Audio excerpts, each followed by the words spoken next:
जाओ। अभी हम जा रहे हैं बोर्डिंग। कम कम कम।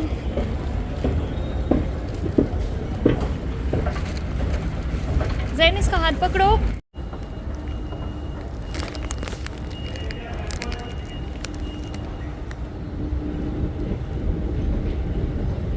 अस्सलाम वालेकुम गाइस। तो हम निकल रहे हैं दुबई के लिए। तो इतिहाद एयरलाइन से जा रहे हैं। यहाँ पे आप देख सकते हो इतिहाद एयरलाइन वालों ने ये ब्लैंकेट और पिलो भी रखा हुआ है बैक रेस्ट के लिए शायद।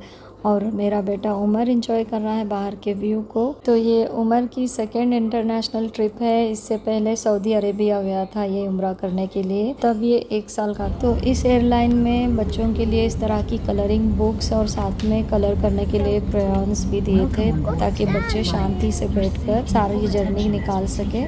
बिफोर टाइम एयरपोर्ट पहुंचने का ये फ़ायदा हुआ कि हमारे सारे काम बहुत अच्छे से हो गए। लगेज की चेक इन से लेकर सिक्योरिटी चेक और बोर्डिंग पास वगैरह सबसे पहले हो गया। तो हम यहाँ पे सबसे पहले फ़्लाइट में आकर अपनी सीट पे बैठ गए थे। हमारे छोटे बेटे उमर को ट्रैवलिंग करना बहुत पसंद है, तो इसने बिल्कुल तंग नहीं किया और बातों ही बातों में हमारी फ़्लाइट टेक ऑफ भी हो गई। तो बहुत तसल्ली हो गई थी कि सारी चीज़ें बहुत अच्छे से निपट गई। हस्बैंड के बिना मैं पहली बार इंटरनेशनल ट्रिप पे जा रही हूँ सिर्फ बच्चों के साथ। तो बिना टेंशन के हमारी सारी फॉर्मेलिटीज़ भी पूरी हो गई और हम लोग टेक ऑफ कर चुके थे। जैसे ही फ़्लाइट ने उड़ान भरी तो पूरे का पूरा मुंबई सिटी इस तरह से दिखता है, आप देख सकते हो। और ये रहा जुहू बीच का व्यू, ऊपर से कुछ इस तरह का दिखता है इंडियन ओशन। ये उमर भी इस व्यू को एंजॉय करते हुए जा रहा है और उसके मुंह में मैंने चॉकलेट डाल दी थी और दूसरे मेरे बच्चों को भी दे दिया और ख़ुद भी चबा रही थी और निगले जा रही थी। ऐसा करने से फ़्लाइट जब ज़्यादा ऊंचाई पे जाती है तो अक्सर लोगों को कान में दुखने लगता है। तो ये शिकायत आपकी बिल्कुल नहीं रहेगी। इस तरह की कोई भी च्यूएबल चीज़ें या फिर इस तरह से कुछ भी निगलते रहेंगे तो कान में बिल्कुल भी पेन नहीं होगा और आपका सफ़र आसान रहेगा। फ़्लाइट टेक ऑफ होने के आधे घंटे बाद इस तरह से मील सर्व किया जाता है जिसका टिकट के साथ ही इंक्लूडेड रहता है उनके लिए भी, और जो उसी टाइम पे लेना चाहते हैं उनके लिए भी इनके पास कुछ इस तरह का मील का ऑप्शन रहता है। स्टार्टर में सेव पूरी की चाट थी और उसके साथ में था ये ठंडा ठंडा डेजर्ट यानी रसगुल्ला रखा था उन्होंने डेजर्ट में। और उसके साथ में खाने में था ये वेज। मैंने बाय मिस्टेकली ले लिया था, मुझे नॉन वेज ही लेना था क्योंकि इतिहाद में सब कुछ हलाल होता है। हम जब भी दूसरे एयरलाइन में जाते थे तो हमेशा वेज ही लिया करते थे, वही दिमाग में था। फिर मैंने उमर के लिए ये नॉन वेज एक्सचेंज कर लिया, चिकन पास्ता, और मेरे दोनों बच्चों ने भी नॉन वेज ही लिया था। बाद में मेरे पूछने से उन्होंने बताया कि उनको आइडिया था पहले से ही कि नॉन वेज ही मिलता है इस एयरलाइन में। तो इस तरह से खाते खिलाते हुए हमारा पूरा 1 घंटा निकल गया। फिर देखते ही देखते ये रेतीला डेजर्ट हमें नज़र आया, आप देख सकते हो। जैसे ये डेजर्ट आने लगा समझ गए कि हम पहुंच गए अबू धाबी। तो इस तरह का व्यू दिख रहा था ऊपर से अबू धाबी का।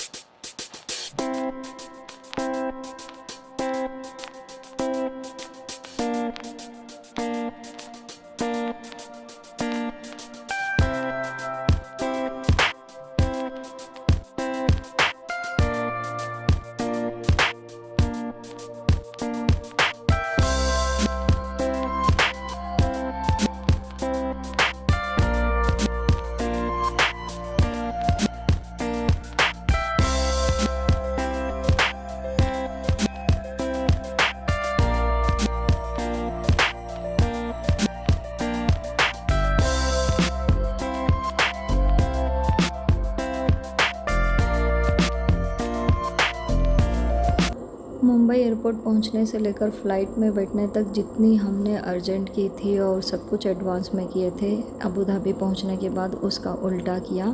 क्योंकि अबू धाबी से हमें जाना था दुबई एयरपोर्ट की ही बस से और बस आने में 2 घंटे बाकी थे। तो इसलिए हम फ़्लाइट से भी सबसे लास्ट में निकले थे। सारे पैसेंजर्स ऑलमोस्ट एयरपोर्ट से बाहर भी निकल गए थे और हमारी बैगेज सिर्फ बची हुई थी तो वो भी कलेक्ट कर लिए। फिर यहीं पे आराम से थोड़ी देर बैठ के वाईफाई वगैरह कनेक्ट कर लिए। तो हस्बैंड ने कॉल किया और बोले बाहर जाओ और बस का वेट कर लो, 2 घंटे बाद बस आएगी और तुम्हें यहाँ पे ड्रॉप कर देगी। तो जैसे ही हम एयरपोर्ट से बाहर निकले तो सामने उमर के डैडी थे और उमर ने डैडी करके पुकारा, तब जाके हमें मालूम पड़ा कि हस्बैंड का प्लान तो हमें सरप्राइज़ देने का था। तो वो ऑलरेडी गाड़ी लेके पहले ही पहुंच चुके थे और हमें सीधा लेके चले गए दुबई। तो कुछ इस तरह का था हमारा मुंबई टू अबू धाबी तक का ट्रैवल एक्सपीरियंस। विदाउट हस्बैंड के भी इतना आसानी से हमने सफ़र तय कर लिया बिना कोई टेंशन के, और हम आसानी से अपने डेस्टिनेशन पहुंच गए थे। बच्चे भी एक्साइटमेंट में बिल्कुल थके नहीं थे और जल्दी से फ्रेश होके हम बाहर निकल गए थे और यहाँ पे आ गए होटल में डिनर करने के लिए। यहाँ पे अक्सर मेरे हस्बैंड खाना खाने के लिए आया करते थे। डिनर में यहाँ की स्पेशल बिरयानी खाए, फिर हम बाहर निकल गए तो पास में ही ये सुपर मार्केट था, तो हमने यहाँ का थोड़ा चक्कर लगाया। यहाँ के सुपर मार्केट्स भी बिल्कुल मॉल्स जैसे रहते हैं, हर चीज़ अवेलेबल होती है, यहाँ तक कि बच्चों का प्ले जोन तक। और फिर हम चले गए अपनी रूम पे। तो अगर आपको हमारा ये व्लॉग पसंद आया है तो वीडियो को लाइक, शेयर और चैनल को सब्सक्राइब कर दें। मिलते हैं नेक्स्ट व्लॉग में। अल्लाह हाफिज़।